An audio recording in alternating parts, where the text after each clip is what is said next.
দেখো দেখো, ও বাইদুল, ও শামিম, দেখো আমাকে তাড়ানোর ফল এখন দেশের মানুষ পাচ্ছে। ঠিক আছে, আমিও নাই, আর কে কি দিচ্ছে, কতটুকু খাচ্ছে দেখো।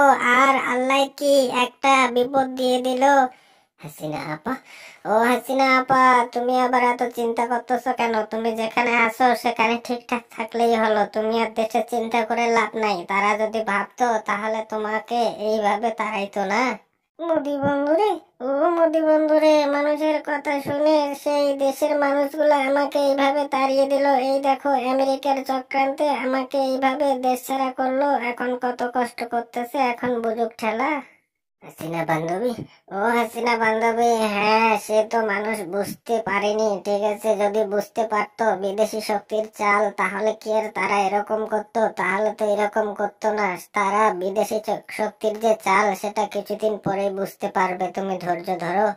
মোদি বন্ধুরে, ও মোদি বন্ধুরে, হ্যাঁ হ্যাঁ, তুমি তো জানো, তুমি সবাই জানো। তুমি ঠিক আছে, তুমি এই ব্যাপারটা একটু লক্ষ্য রাখো। ঠিক আছে, তুমি একটু কূটনীতি চালো। বিদেশি শক্তি আমাদেরকে এভাবে ঠকাবে সে তো হয় না, আমরাও এর প্রতিশোধ নিব। হাসিনা বান্ধবী, ও হাসিনা বান্ধবী, তুমি চিন্তা করো না। ঠিক আছে।